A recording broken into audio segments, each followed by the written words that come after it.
Boa noite a todos. Ser bem-vindo em minha própria casa é bom, né?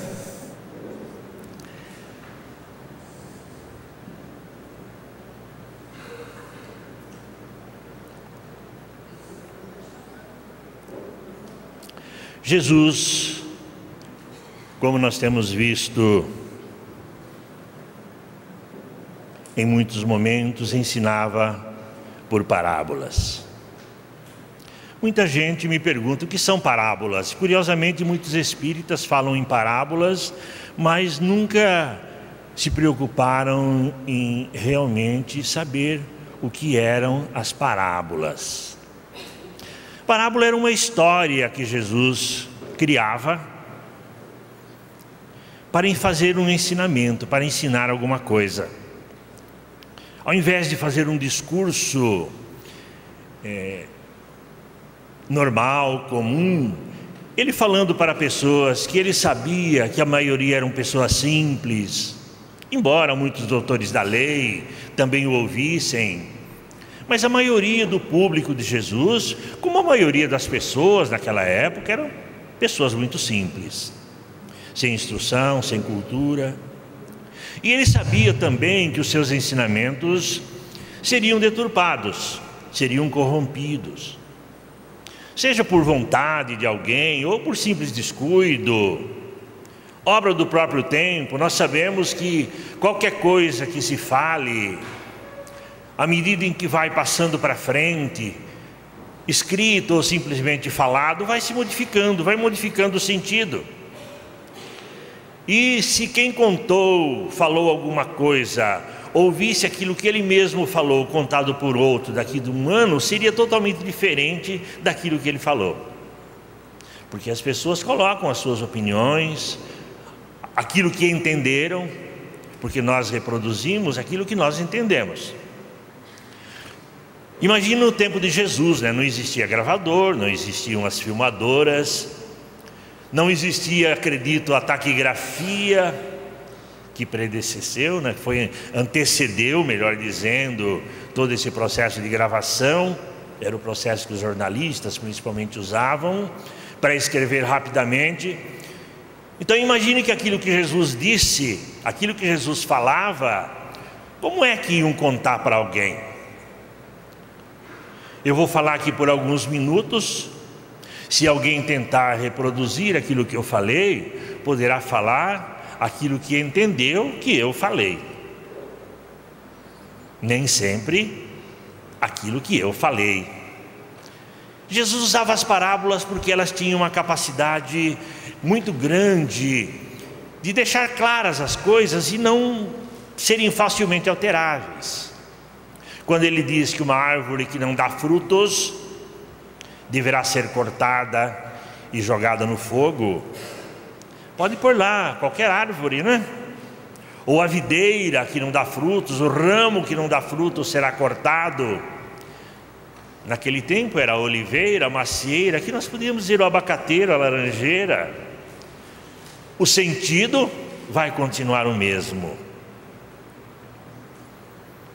Por isso ele usava os ensinamentos por parábolas, histórias que ele criava e sabia que eram importantes no ensinamento. E hoje nós vamos falar sobre uma dessas parábolas, que está no capítulo 18 do Evangelho segundo o Espiritismo.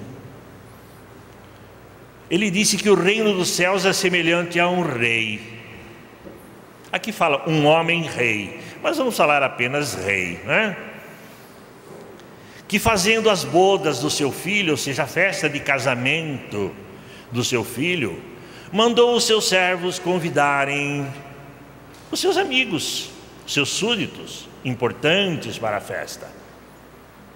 Mas ninguém aceitou o convite. Ele mandou outros servos, procurando esclarecer: olha, gente, a festa está preparada. Os animais cevados já estão mortos, tudo está pronto, venham à festa. Não só não aceitaram o convite, diz o texto, Jesus disse: uns foram para suas casas de campo, outro para o seu tráfico. Tráfico não era de droga, não, era comércio, né? Para suas lojas. Devia ter droga também, né? Mas muitos ainda, achando que o rei estava insistindo demais, acabaram prendendo seus emissários, seviciando-os e por fim matando-os. E diz Jesus que aquele rei se irou, mandou os seus exércitos, que invadiu as cidades desses homens e botou fogo. Reizinho bom, né? E mandou outros servos percorrer a cidade. Convidem a todos. Agora não são mais as pessoas importantes. Convidem a todos que vocês encontrarem para que venham à minha festa. E é óbvio, a casa se encheu de gente.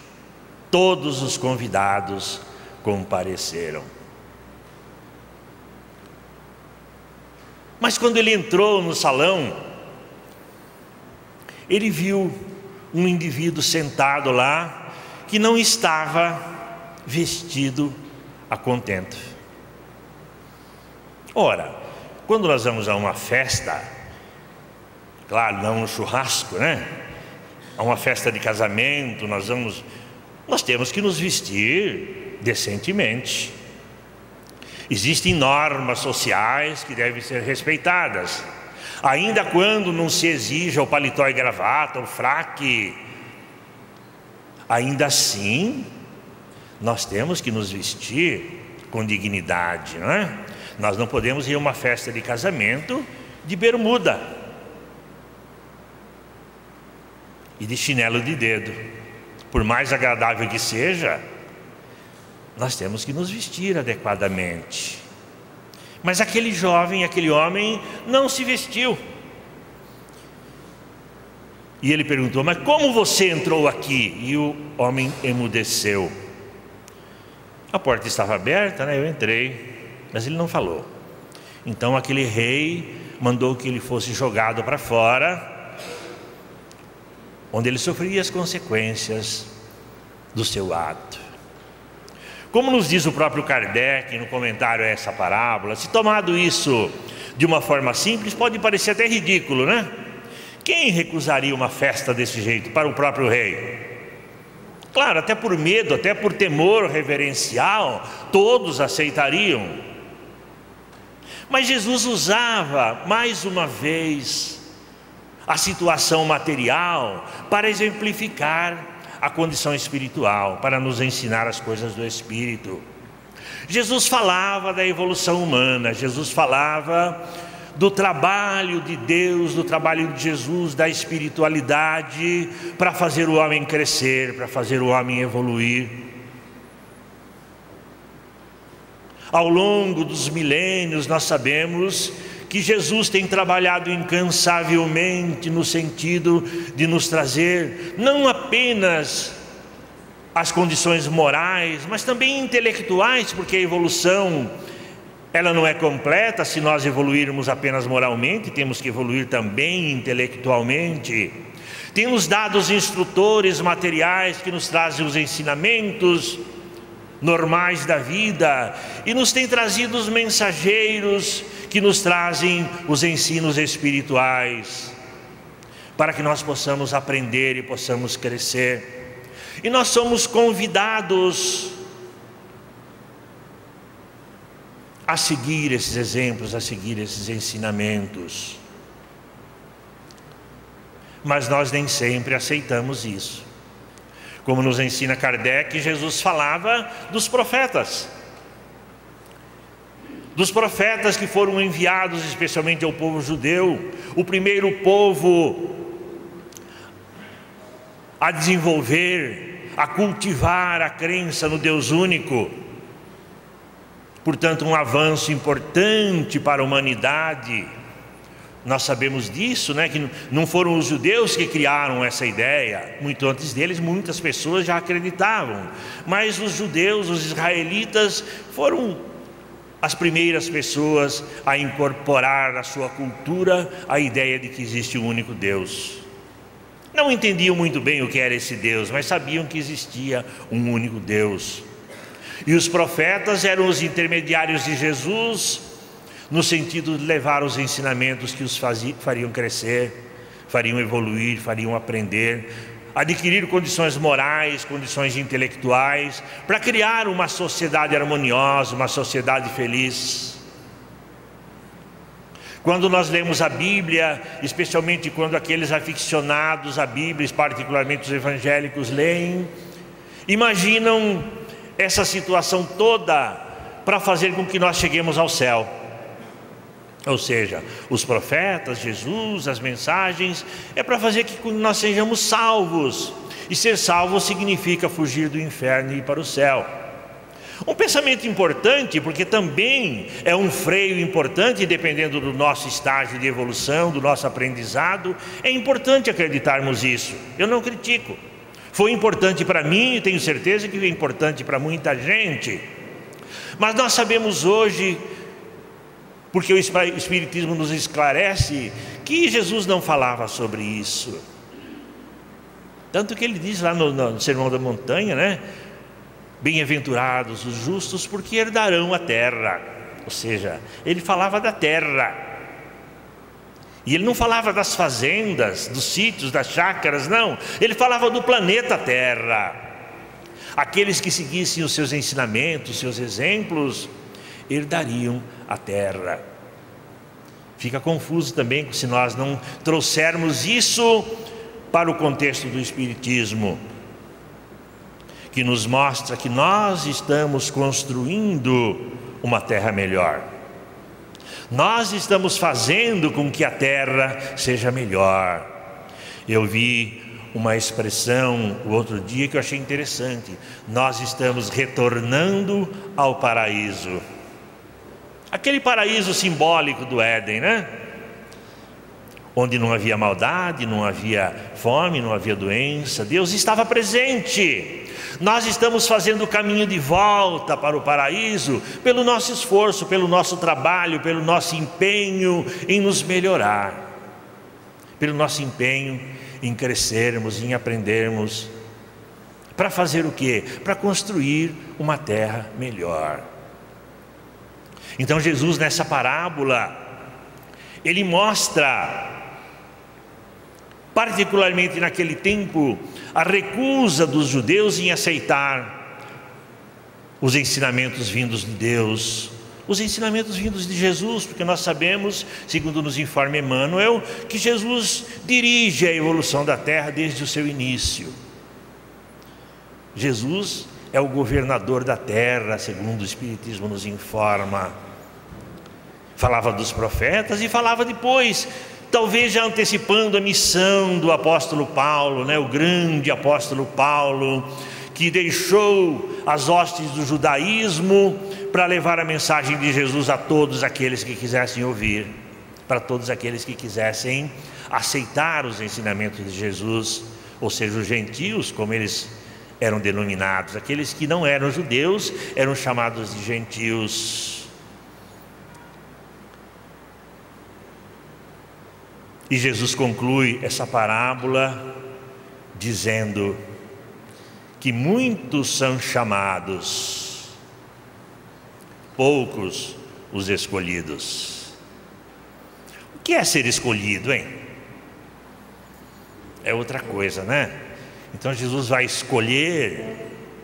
Eu gosto de mudar essa expressão por uma outra, que, embora diga a mesma coisa, parece deixar um pouquinho mais claro, né? Muitos são chamados, e eu diria, todos são chamados, mas poucos selecionados. Fica diferente? Fica, né? Escolher pode ser aleatório. Nós podemos, pela cara, escolher um ou outro. Selecionar envolve uma série de procedimentos para escolher, aí sim, aquele indivíduo segundo aquilo que nós desejamos. Qualquer empregador que quer contratar um empregado ou vários empregados, ele não pega na fila e escolhe pela cara do indivíduo. Vai submeter a testes, a conversas, a entrevistas, para ver quem se enquadra, quem tem o perfil daquilo que ele precisa. Quando nós queremos entrar na universidade, nós nos inscrevemos e vamos ser selecionados pelo nosso conhecimento. Não é assim? Assim também é o que Jesus quis nos dizer.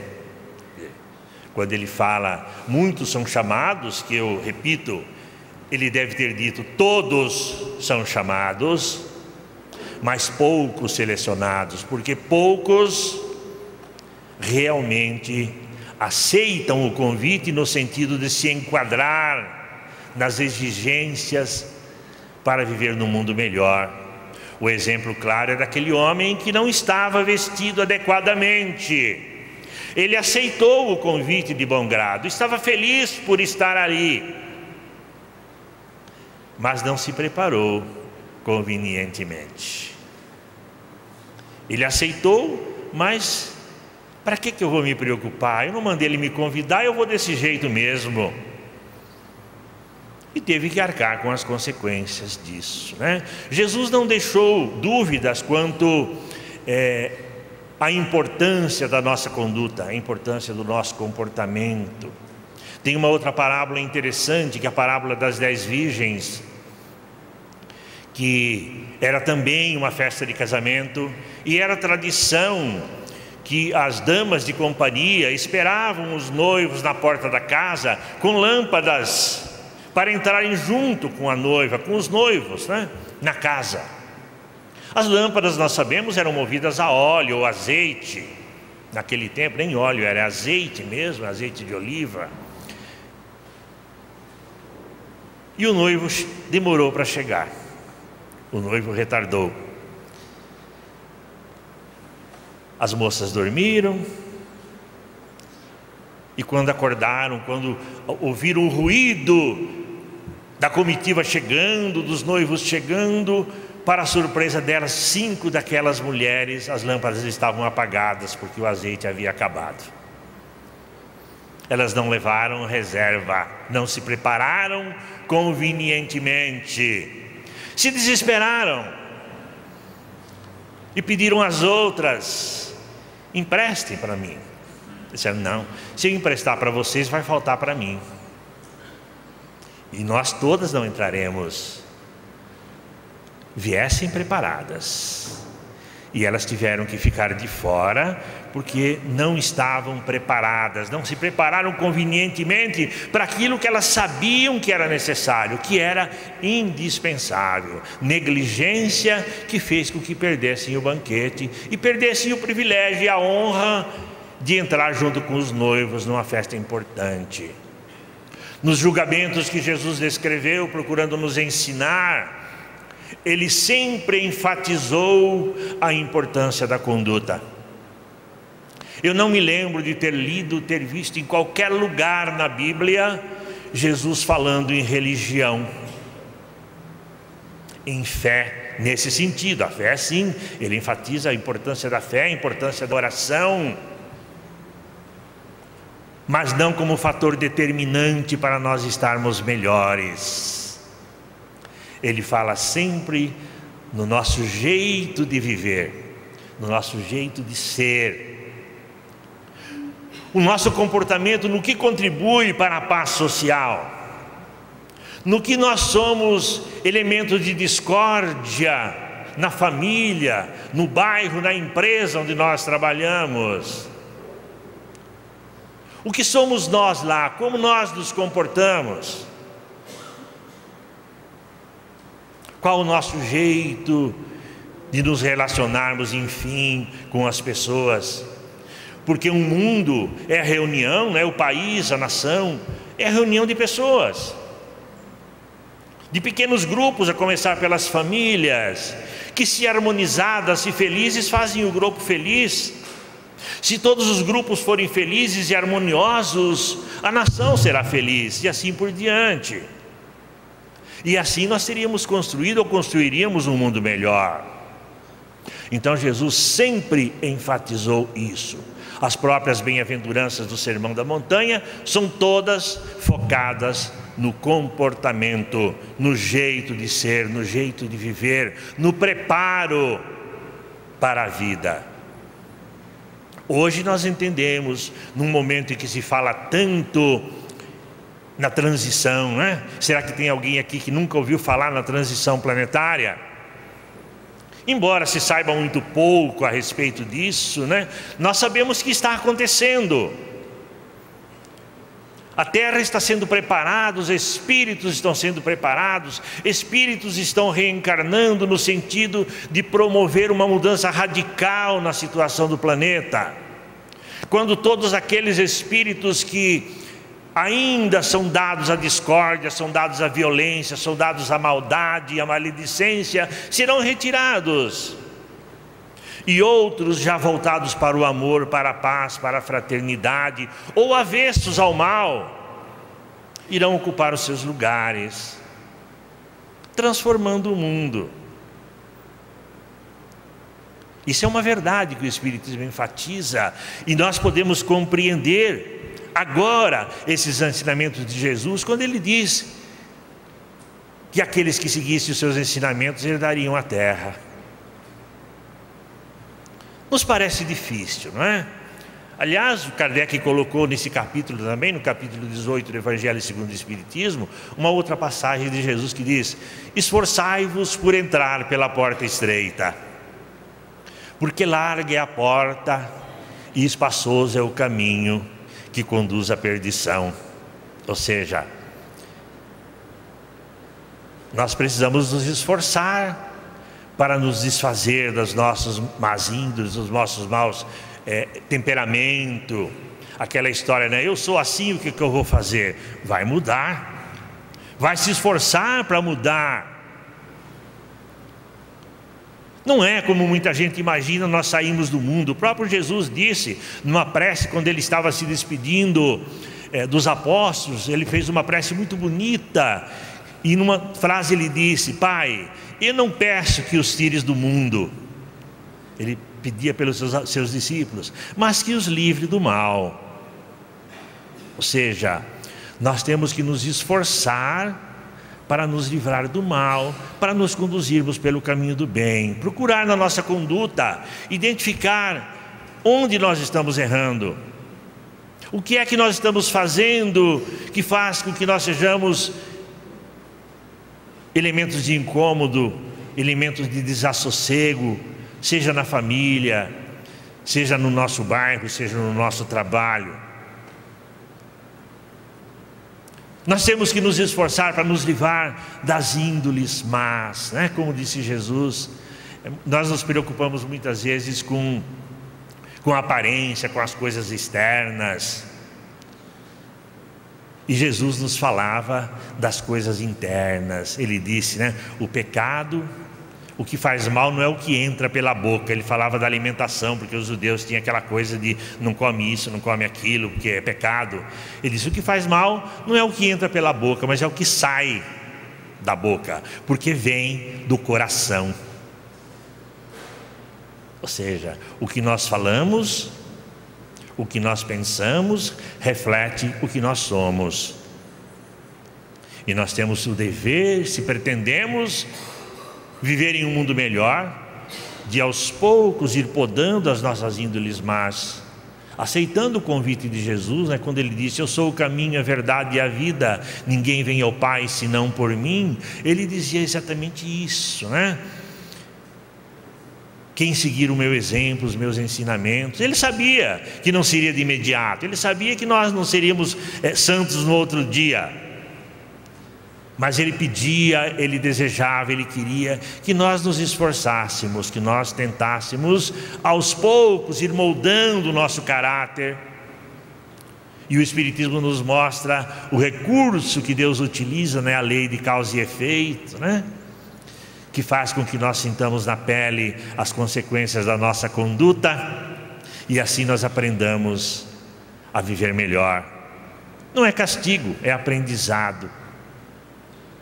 Então Kardec muito bem colocou essas passagens aqui no capítulo 18 do Evangelho segundo o Espiritismo.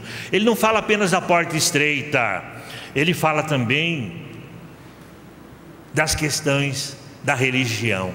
Aquilo que eu disse antes, Jesus nunca falou em religião, mas certa vez ele ensinando também, ele disse: não são aqueles que vivem dizendo Senhor, Senhor, ou seja, aqueles que vivem orando o tempo todo, batendo no peito, eu sou santo, sou servo de Jesus. Não são esses que herdarão o reino dos céus. E ele diz ainda, ele enfatiza, que alguns dirão assim: mas Senhor, nós pregamos nas suas praças, nós ouvimos o seu evangelho, nós divulgamos a sua mensagem. E ele diz que Deus dirá, e ele enfatiza claramente: não vos conheço, apartai-vos de mim, vós que praticais a iniquidade. Ou seja, apartai-vos vós que fazeis o mal. Praticar a iniquidade é fazer o mal, é fazer aquilo que prejudica, o que é mal, não é? Eu já ouvi isso muitas vezes: esse negócio de mal é relativo. Vocês já não ouviram isso? Não é relativo, né? Jesus deu a receita para a gente saber o que é mal. É aquilo que incomoda, que nos incomoda, aquilo que nós não gostamos que faça para nós, é mal se nós fizermos para o outro. Ou seja, nós devemos fazer para o outro aquilo que gostaríamos que fizessem para nós, e não fazermos pelo outro aquilo que não gostaríamos que nos fizessem. É uma forma de nós crescermos, é uma forma de nós aprimorarmos a nossa conduta, e é uma forma de sermos selecionados quando chegar o momento. Quando chegar esse momento em que Jesus descreve, e que agora o Espiritismo vem nos enfatizar, que é esse momento da transição planetária, em que serão selecionados aqueles que aqui permanecerão, e que o elemento essencial será a nossa conduta, o jeito de viver, o jeito de relacionar com os nossos irmãos. Então Deus não é importante? Sem dúvida que é. Sem Deus isso nada existiria. Nós estamos sob a égide de Deus, de Jesus, mas o Deus que nós amamos, o Deus que nós adoramos, não é um Deus vaidoso que se contenta, que se satisfaz, que nós fiquemos apenas orando de joelhos, rezando, agradecendo, louvando em cânticos. Tudo isso pode ser bom, desde que reflita a nossa conduta. Eu vi outro dia uma frase que eu achei interessante, todos nós já conhecemos, mas quando a gente ouve dos outros é que a gente passa a raciocinar e a pensar no assunto, né? Está na hora de deixarmos de ser espíritas no centro e sermos espíritas na rua. Pensamento extraordinário, né? Não é deixar de vir ao centro, não, tá? Vamos continuar vindo ao centro, mas vamos refletir na rua, na nossa vida, no nosso dia a dia, aquilo que nós acreditamos aqui, aquilo que nós pensamos aqui, aquilo que nós gostamos aqui, aquilo que nós ensinamos, aquilo que nós aprendemos, porque senão não adianta nada. Tem um livro do André Luiz, se não me engano é o segundo livro do André Luiz, né? Que ele fala, eles estão no umbral, fazendo um trabalho de socorro, de assistência aos espíritos que estão ali em sofrimento. É um trabalho muito importante que a espiritualidade faz, quando nós não compreendemos enquanto encarnados a importância de sermos bons, de sermos honestos, de sermos justos. Às vezes acabamos nos envolvendo na nossa própria vibração negativa e ficamos em situações difíceis por algum tempo, pelo menos, né? Graças a Deus, os espíritos da vida maior não nos esquecem, nos socorrem sempre, buscam a oportunidade de nos ajudar, e eles estavam numa dessa tarefa, e em um determinado lugar muito feio, muito triste, um lodaçal, muitos espíritos em sofrimento, e uma mulher gritava de lá: socorro, me ajudem. Eu fui amiga de Bezerra de Menezes. Olha o que ela apresentava como justificativa para ser socorrida. Eu fui amiga de Bezerra de Menezes, mas será que seguiu o exemplo do grande Espírito? Certamente, se tivesse seguido, não estaria lá. E esse é um outro ensinamento importante que é colocado aqui nesse capítulo do Evangelho segundo o Espiritismo. A quem muito foi dado, muito será pedido. E Jesus coloca mais uma vez, de uma forma bem simples e até rude, em função dos costumes da época, em função do que era realidade, o que era comum naquela época. Ele disse o seguinte: o servo que sabe a vontade do seu senhor, sabe o que deve fazer, mas não faz, receberá muitos açoites. Hoje não pode mais, naquele tempo podia, né? Aquele que não sabe, mas pratica atos que sabe ruins, mas não sabia, não tinha o conhecimento do outro, receberá poucos açoites. Não deixará de receber, porque não sabia. E ele conclui que muito será pedido a quem muito foi dado. É normal, não é? Que quem tenha maior conhecimento, então nós espíritas que nos arrogamos conhecedores de uma verdade maior, mais esclarecidos, temos um dever maior de nos comportarmos segundo os ensinamentos de Jesus, e será cobrado de nós com muito mais rigor uma conduta que não seja cristã. E é muito lógico disso, né? O que diria um advogado que comete um crime e em sua defesa diante do juiz dizer: doutor, eu não sabia que era crime. Fica difícil provar, não é? Imagine, não, eu falei dos espíritas, porque nós estamos em uma casa espírita, mas qualquer religioso, qualquer religião nos ensina que nós temos que ser bons, temos que evitar o mal, temos que ser fraternos, temos que amar o próximo. Jesus foi que deu a sentença: ama teu próximo como a ti mesmo. E se nós não seguirmos isso, nós seremos responsabilizados. Não adianta rezarmos todo dia, não adianta vir no centro ou ir à igreja 2, 3 vezes por semana, se nós não refletirmos lá fora na nossa conduta, se nós não mudarmos o nosso jeito de ser. Foi isso certamente que Jesus quis nos ensinar nessa parábola tão bonita, tão rude e ao mesmo tempo bonita, tão simples e ao mesmo tempo profunda. Nós somos convidados, e ser convidados não é apenas venha, mas recebemos todas as instruções de como devemos vir, de como nos devemos nos comportar. Nós sabemos a conduta, o caminho que nós devemos seguir. Se ainda assim nós negligenciamos e caminhamos em sentido contrário, não será injusto que nós recebamos segundo a nossa conduta. Jesus, eu repito, né, em todos os seus ensinamentos enfatizava a conduta. E eu gosto sempre de enfatizar isso, porque nós trazemos ainda das religiões de origem de todos nós aquela questão da crença, do arrependimento, né? Daquilo que, puxa, na hora da morte eu me arrependo, eu vou para o céu, Deus me perdoa.